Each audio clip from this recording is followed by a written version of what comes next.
ቅርስ ያለ መጥፋቱን ገዳሙ ያለ መበተኑን መነኮታቱ በመስመር ላይ እንዳሉ ዋልድባ ተፈታ ዋልድባ እንደሆነ አላልኩም። የኢትዮጵያን ሕዝበ ክርስቲያን ለማረጋጋት ነው የመጣ ነው። ሂዱ እና ልቅሷችን እንባችን ሂዳችሁ ለሚመለከተው ሁሉ እንድታስረዱልን። ይሄንን ጉዳይ ስንሰማ ምናልባት ህዝቡ ግራ እንዳይጋባ ብለን ነው ሱባኤ ጥሰን የመጣ ነው። እኛ ሰዎቹ ምንነታቸውን አላወቅናቸውም። ግራው ገብቶናል። ገዳሙም አያውቃቸው። የጠፋም ቅር የፈረሰም ቤት የለም፣ የጠፋም ቅርስም የለም። ይሄ የምናውቀው ነገር የለም። አዲስ ነገር ነው ሆኖ የታየ ማለት እኛም አስደንግጦናል። ይሄ እንዲቆምልን ነው የኛ አሁንም ጥያቄያችንም። ሕዝበ ክርስቲያኑ ይህን ሰምቶ ዋልድባ ተፈታ ብሎ እንዳይበጣበጥ ይህ በሐሰት የተራገው ቅዱስ አባታችን እንደነገሩን ስለሆነ ይህ የተዘጋጀ ጉዳይ ሕዝበ ክርስቲያናችን እንዳይደነጋገር እንዲቆምልን። ዋልድባ በጠቅላላ እውነት የተደበቀበት ገዳም ነው። ሕዝበ ክርስቲያን በሙላችሁ እውነትን መፈለግ እግዚአብሔር መፈለግ ነው።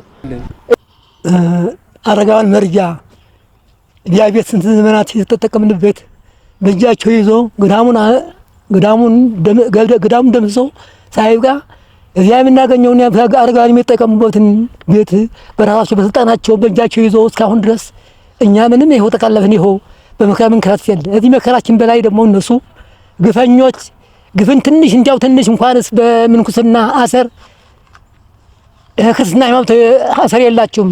ራእይ ሰባዌ ራእይ የራቃቸው ሰዎች ናቸው። የተከተሉን እየተከተሉና አንድ ሰው አቸንፈው ይመራል እንጂ እኛ ከሸሸግንበት ያለ ስማችን ስም እየሰጡ እንዲህ ናቸው እያሉ አልተባረሩም። የጠፋ የለም የወደበ የለም እያሉ የነሱን ጉዳቱ የነሱን እንትን እንዳይታወቅባቸው ይሄን አሁንም ግን አላረፉም። ይሄን ዓለም አይቶ ይሄን ያው ህብረተሰቡ ያው ተደርቶ ብለን ይሄንም እንዲያውቅልን ነው አሁን እኛ ምን ያለነ እኛ አረጋውያን አባቶቻችን ይኸው ስንት 5 ዓመት 4 ዓመታት ዘመናት ማህበር ተከርትቶ በቀጣቀን ሄጅ በየዋሻው በየእንትን ነው ወድቆ ያለ ወይት እንዳለ አይታወቅ ሞተና ያለ አይታወቁም። ያለነ እንግዲህ ወደ ቀያችን ተመለሱ ብሎ ያዋጅ ስለመጣ በምድመጣማ የለም አትገውም ብሎ ዱላ ይዞ ከለከሉና አብይ ጾም ዲያ አለት ላይ በረሃ ላይ ነው ይባጀነ አባቶቻችን ዲያ ያጁ አሁን ውስጥ ያው ነው ያሉ አያሰጓቸው ውሃ መቀጃ እኮ አይሰጡንም። ውሃውን እኮ ያነ ጠበሉን እኮ አያቀርቡንም። የለም እናንተ ያትቀርቡ እያሉ በኃይላቸው ይጠቀማሉ። ይሄን ሁሉ እንዳያውቀው ነው የምንናገር። ቀን ሚያዝያ 28 2017 ዓመተ ምህረት በስመ አብ ወወልድ ወመንፈስ ቅዱስ አሐዱ አምላክ አሜን። ከዋልድባ አብረንታት መድኃኔ ዓለም ገዳም ዘቤተ አቡነ ጣዕመ ክርስቶስ ማህበር ስለ ገዳሙ እና ገዳማውያኑ የተሰጠ ማብራሪያና መግለጫ በማህበረ ቅዱሳን ለቀረበ ሐሰተኛ መረጃ የተሰጠ ምላሽ ይመለከታል። ለመላ ሕዝበ ክርስቲያን እንኳን ለ2017 ዓመተ ምህረት የጌታችን እና የመድኃኒታችን የኢየሱስ ክርስቶስ ብርሃነ ትንሣኤው በሰላም አደረሳችሁ እያልን እንዲሁም ለሚመጣው ዓመት በሰላም እንዲያደርሳችሁ በዘወትር ጸሎታችን እያሰብን ገዳማዊ እና መንፈሳዊ ሰላምታችን በመድኃኔ ዓለም ስም እናቀርብላችኋለን።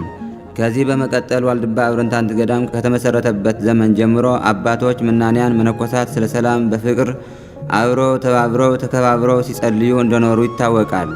ቤተክርስቲያናችን ሰላም ለኩልክሙ ሰላም ለሁላችሁ ይሁን በማለት ጠዋትና ማታ ለዓለም ሁሉ ትጸልያለች ታስተምራለችም። ሰላምና የክርስትና ሃይማኖት ያላቸው የጠበቀ ግንኙነት በምናስብበት ጊዜ የክርስትና ሃይማኖት የሰላም መሰረት እንደሆነ በማመን ነው። ወንድሞች በሰላም ቢኖሩ መልካም ነው ያማረም ነው ይላል መጽሐፍ ቅዱስ። ሐዋርያው ቅዱስ ጳውሎስም ወንድሞቼ ሆይ በሰላም ኑሩ፣ ፍጹማን ሁኑ፣ ምክሬንም ስሙ፣ የፍቅር እና የሰላም አምላክ ከእናንተ ጋር ይሁን ሁለተኛ ቆሮንቶስ ምዕራፍ 13 ቁጥር 11 ያለውን ቤተ ክርስቲያናችን ደጋግማ ታስተምር ትኖራለች። ሰዎች አብረው ለመኖር ከሚያስፈልጋቸው መንፈሳዊ መሳሪያዎች መካከል ሰላም እና ፍቅር፣ አንድነት እና በጎነት መተሳሰብም ይገኙበታል። የእነዚህ ቅንጅት ማነስ የእርስ በርስ የሰላም ግንኙነቶችን መራራ እንዲሆኑ ያደርጋቸዋል። ጌታችን መድኃኒታችን ኢየሱስ ክርስቶስ ደቀ መዛሙርቱን እናንተ የምድር ጨው ናችሁ ማቴዎስ ምዕራፍ 5 ቁጥር 13 ብሎ ሲያስተምር ደቀ መዛሙርቱም በትምህርታቸው የመረረውንና ሰላም ያጣውን ሕይወት እንዲያጣፍጡት ነው። ይሁን እንጂ በዚህ ዘመን በተለይ በዋልድባ ገዳም እየደረሰብን ያለ ግፍ ከዚህ የተለየ ነው። እኛ ከሰው ተለይተን በበዓት ተከተን ለዘመናት በተባይቶ ለቁመተ ሥጋ ብቻ ቋርፍ እየተመገብን በፍጹም ጾም ጸሎት እና ትህርምት በምናኔ ዓለም ሆነን ዘወትር ቅዱስ ቅዱስ ቅዱስ እግዚአብሔር እያልን በነበርንበት ጊዜ ቤተ ሚናስ የተባለው ማህበር ያለ ርኅራኄ አባቶችን የሚገድሉ የሚያሳድዱ እና ለጸጸት የሚሆን ልብ ያልፈጠረላቸው በስህተት ላይ ስህተት በጥፋት ላይ ሐሰት የሚመሰክሩ እያየን ልባችን በሐዘን ተሞልታለች። ይህም በሕገ እግዚአብሔር ባለመመራትና ሌሎችን ባለመውደድ ሌሎች ጠፍተው እኛ ብቻ እንኑር በሚል የዓለም ስግብግብነት ተሞልተው እነሱ የሌላውን ንብረት በመሻት ዘረኝነት እና ምንቀኝነት የታከለበት በባዶ ስሜት ገዳሙ እና ህብረተሰቡን ሲያስተራምሱ ይገኛሉ። አሁን ልናሳውቃችሁ የምንፈልገው ጉዳይ ቢኖር በሚያዝያ 03 2017 ዓመተ ምህረት በማህበረ ቅዱሳን ሚዲያ ስለተላለፈው የቤተ ሚናስ የተዛባ እና ከእውነት የራቀ መረጃ ይሆናል። በዋልድባ ገዳም የሚገኙ ቤተ ሚናስ የሚባሉ ማህበር እና በደጋፊዎቻቸው ከባድ በደል እና ጭፍጨፋ ተፈጽሞብን ከምንወደው ገዳማችን ተሰደን 43 መነኮሳት በግፍ ተገድለውብናል። አካላቸው የጎደሉም አሉ። ብዙዎች ከዚህ ገቡ የማይባሉ ጠፍተው የቀሩብን አሉ። ተገፍተን ከገዳማችን በስደት ወጥተን የተረፍነው መነኮሳት ግን በተለያዩ ቦታዎች በሽረ እንዳስላሴ፣ በአክሱም፣ በደብረ አባይ ገዳም፣ በወረዳ ጸለምት አባት ኪዳነ ምህረት ከተለያዩ ገዳማትና አድባራት ለ5 ዓመታት ተጠግተን እንደነበርን ዓለም ሁሉ የሚያውቀው የማይካድ እውነት ነው። በስደቱ ምክንያትም በብዙ ድካም የተሰሩ የአባቶች መመገቢያ ቤቶችና የጸሎት ቤቶች በእሳት አቃጥለው አፍርሰውብናል። ጥንታዊ ቅርሶቻችንም አንዳችም ሳይቀር ዘርፈውብናል። የመነኮሳት መኖሪያ ቤቶችም ሁሉ አውድመውብናል።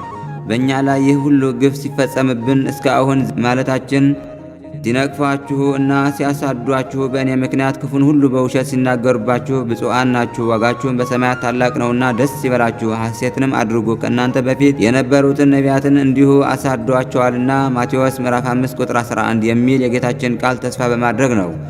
አሁን ግን ትንሽ የሰላም ጭላንጭል በመስማት ስደተኛ ወደ ቦታው ይመለስ በተባለ መሰረት ሙሉ ሰላም ባይኖርም ወደ ጥንታዊው ገዳማችን ተመልሰን በፈረሰውና በወደመው ምርፋቃችን ሆነን ችግራችን ወደ ሕዝበ ክርስቲያን ጥሪያችንን በተለያዩ ሚዲያዎች እያስተላለፍን በምንገኝበት ሰዓት በአዲስ አበባ የሚገኙ አባቶቻችን እና ልጆቻችን ኮሚቴ በማቋቋም የገቢ ማሰባሰቢያ ሊያደርጉ ወክለናቸው ሳለ የዋልድባ ቤተ ሚናስ ማህበር ግን እንዳልተወከሉ አስመስለው በማህበረ ቅዱሳን ሚዲያ የተሳሳተ መረጃ በመስተላለፍ ህዝበ ክርስቲያኑን ገዳማችን እንዳይረዳ አድርገውብናል። በግፍ ካፈናቀሉን ጊዜ ጀምሮ እስከ አሁን ልክ እንደ አይሁድ ጌታችን ኢየሱስ ክርስቶስን ገድለው እንዳይነሳ መቃብር ሲያስጠብቁ እንደነበር እነዚህ መነኮሳት ነንባዮቹም እንዲሁ በላያችን ካደረሱብን የስደት መከራ እንዳንነሳ እና ገዳሙ ተመልሶ እንዳይቋቋም ሆን ብለው በነገር እና በሐሰት ቅመውብን ይገኛሉ። እውነቱ ግን እኛ ዋልድባ ገዳም ዘቤተ አቡነ ጣዕመ ክርስቶስ ማህበር የቀናች የአባቶቻችን ሃይማኖት በመከተል እንዘ አሃዱ ሰለስቱ ወንዘ ሰለስቱ አሃዱ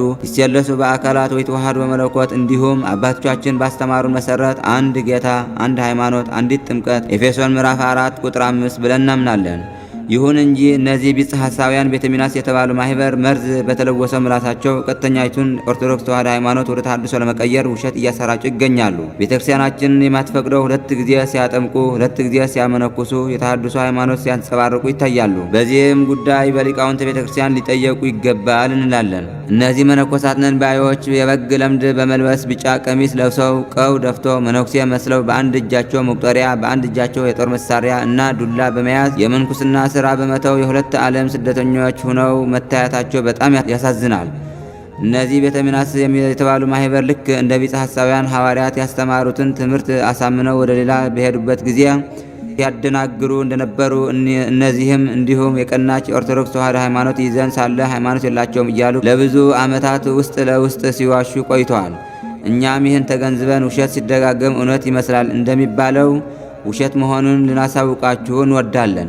ወሰወሂ ይነብብ ሐሰተ እምዚአሁ ይነብብ እስመ ሐሳቡ ውእቱ አቡሃ ለሐሰት ዮሐንስ ምዕራፍ 8 ቁጥር 44 ተብሎ እንደተጻፈ እነዚህም ከልባቸው አፍልቀው የሚናገሩትን ሐሰት በእነሱ ምክንያት ህዝበ ክርስቲያን እንዳይጎዱ በማለት ወጥተን በተለያዩ ሚዲያዎች እንድንናገር ተገደናል። በጣም የሚገርመውና የሚያሳዝነው ደግሞ በጭከና ለፈጸሙት ኢ ገዳማዊ ኢ ክርስቲያናዊ እኩይ ተግባር ለመሸፈን እና ከተጠያቂነት ለማምለጥ ሲሉ እግራችን እየተከታተሉ በሚያዝያ 03 2017 ዓ.ም ከእውነት የራቀ መረጃ ይዘው በማህበረ ቅዱሳን ሚዲያ የፈረሰ ቤት የለም፣ የተሰደደ ማህበርም የለም፣ የጠፋ ቅርስና ንብረትም የለም፣ ዋልድባ ሰላም ነው በማለት የሐሰት መረጃ አስተላልፈዋል። እውነታው ግን ከላይ የዘረዘርነው ጭብጥ ሐሳብ ሲሆን ስለ ገዳማት እና ገዳማውያን የሚያስብ የቤተ ክርስቲያን መከራ የሚያሳዝነው ሁሉ ወደ ገዳሙ በአካል በመምጣት አይቶ መረዳት ይቻላል። ከዚህ በተጨማሪም የሐሰት መረጃ ለሚያሰራጩ አካላት ከድርጊታቸው እንዲቆጠቡ ገዳማዊ እና አባታዊ ጥሪያችን በመስተላለፍ ሕግና ስርዓት ጠብቀን አጥፊዎች ወደ ትክክለኛ መንገድ እንዲመለሱ በማድረግ ለሚመለከታችሁ ብፁዓን አበው ሊቃነ ጳጳሳት፣ ኤጲስቆጶሳት እንዲሁም ሊቃውንተ ቤተ ክርስቲያን እና ሁላችሁ ሕዝበ ክርስቲያን ጥሪያችንን እናቀርብላችኋለን። በመጨረሻም እናንተ ሕዝበ ክርስቲያን አወዛጋቢ የሐሰት መረጃ ሰምታችሁ ከጀመራችሁት የገዳሙ እርዳታ ወደ ኋላ ሳትሉ በድጋሚ በተቻላችሁ አቅም እንድትረዱን በመድኃኔዓለም ስም ጥሪያችንን እናስተላልፋለን። እግዚአብሔር አምላክ በዓለም ሁሉ ሰላምና ምሕረቱን ይላክልን። ከገዳማው እና መንፈሳዊ ሰላምታችን ጋር መምህር ወማህበር ዘዋልድባ አብረንታት መድኃኔዓለም ገዳም ዘቤተ አቡነ ጣዕመ ክርስቶስ ደጭቁ ለአቡነ ሳሙኤል። ይህን እንደሰማችሁት የአባቶቻችን መግለጫ ብዙዎቻችሁ ስትሰሙት እንደምትቆጡ ወይም ደግሞ ግራ እንደሚገባችሁ ወይም ደግሞ እንዴት ይሆናል ብላችሁም ከብዙ ደረጃ እንደምደርሱ ምንም ጥርጥር የለኝም። ብዙዎቻችሁም አታምኑትም። ይሄ አይታመንም ነው የምትሉት። ግን አዎ አይታመንም። እንኳንስ እናንተ እኛ እንኳን እኔ በግሌ ራሱ አላመንኩትም። በተወሰነ ጊዜ ራሴን ሳረጋጋው ነው ይሄን ነገር እውነት እንደሆነ ያወቅኩት። እጅግ በጣም የሚያሳዝን ነው። ለመናገር አሳፋሪ ነው። ወንድሙን እንደዚህ በይጨክንበታል ማለት በጣም ለሕዝበ ክርስቲያኑ እኮ ይከብደዋል። መነኩሴን ይገላል እንዴ? መነኩሴን ያሳድዳል እንዴ?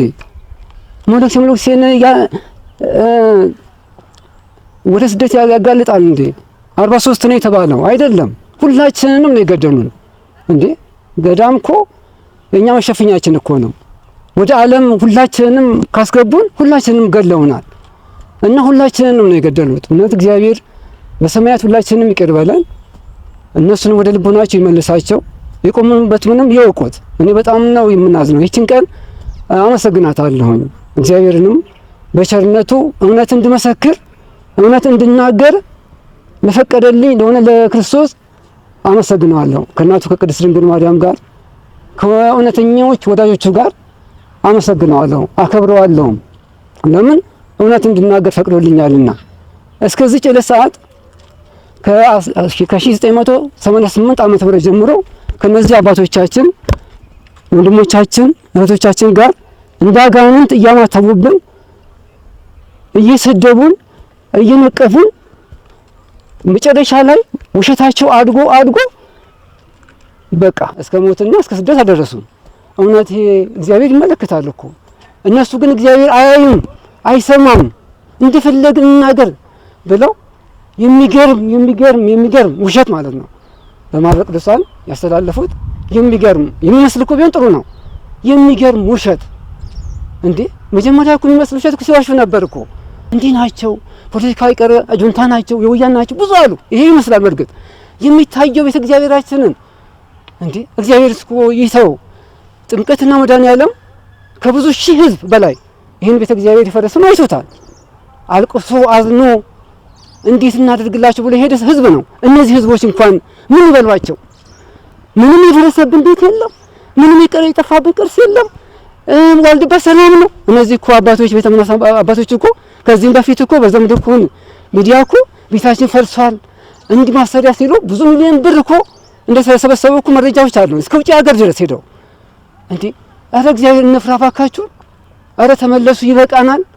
እንዴ አባ ገብረ ስላሴ አባ ከቤተ እምነት ተወካይ ናቸው። እንግዲህ የአሁኑ ኢትዮጵያ ያለችበትን አደጋ ያውቁታል። ፕሮጀክታችንን እንዳደናቅፉብን ከአብይ ጾም ረግጠን መጣን ይላሉ። ፕሮጀክት አሁን የሚሰራበት ጊዜ ነው እንዴ? የምናለቅስበት ጊዜ በተለይ መነኮሳት እንዴት አይነት ሀሳብ ፕሮጀክት። እሺ እኛስ ለመንን፣ እሺ እውነትን ይዘን የለመነው እግዚአብሔር ነው የሚያውቀው። እነሱ ለውሸት አብይ ጾም ረግጦ መጥቶ ውሸትን ህዝብ ማሰራጨት ምን ይባላል? አባ ገብረ ማርያም የሰቋር ተወካይ እንደው ውሸት እንደው እንዴት ተብሎ እውነት ይነገራል ይጸለያል እንጂ ውሸት ይነገራል እንዴ? በእነሱ ትልቅ ሰው ናቸው እኮ በጣም ትልቅ ሰው። ከሰማይ ካያችሁ ታምናላችሁ። ምን አሉ? ህዝቡን ለማረጋጋት ነው የመጣ ነው። ህዝቡ ምን ሙሉ ነው? እኛ ስለለማን ተረብሾ ነው እንዴ? አልተረበሸም እኮ ሊረዳን ሲዘጋጅ ነው እንዳይረዳን። እግዚአብሔር ነው እኮ የሚሰጭ እኮ እንጂ እነሱ አይደሉም እኮ። እግዚአብሔር የፈቀደለት ብቻ ነው የሚሰጠው። እነሱ ግን ለዚህ ለውሸት ተባብሮ የቀድሞ አባቶቻችን እኮ ለእውነት ነው የሚተባበሩ ነበር። ለውሸት አይደለም። አትድከሙ፣ ዝም ብላችሁ አትድከሙ። በእውነት እንኳን 3 ገዳም 1000 ገዳም እንኳን ተሰብስቦ እውነትን ለመደበቅ አይችልም። ድካም ነው። ዝም ብላችሁ የደከማችሁት። እቺ እውነትም ዛሬም ባትገለጽ በሰማያት ትገለጻለች። ሁላችንም በእግዚአብሔር እንገናኛለን። እግዚአብሔር ግን ፍርዱን ይፍረድ። እውነት እኔ መጨረሻ የምለውም አሁንም እግዚአብሔር በእውነት እቺን እውነት ዋልድባ በጠቅላላ እውነት የተደበቀበት ገዳም ነው። ህዝበ ክርስቲያን በሙላችሁ እውነት መፈለግ እግዚአብሔር መፈለግ ነው። እቺን እውነት ሁላችሁም እኛ ገንዘብ ምናምን አይደለም፣ እውነትን አግኝታችሁ ሁላችሁ እንድትድኑ ብቻ ነው የምንፈልገውና ዋልድባ መታችሁ ተደራጅታችሁ ምን ብላችሁ እኛ ከዛው ነው ያለነው። ጠይቁን፣ እውነትን ተረዱ ነው የምንለው፣ አደራ የምንለው።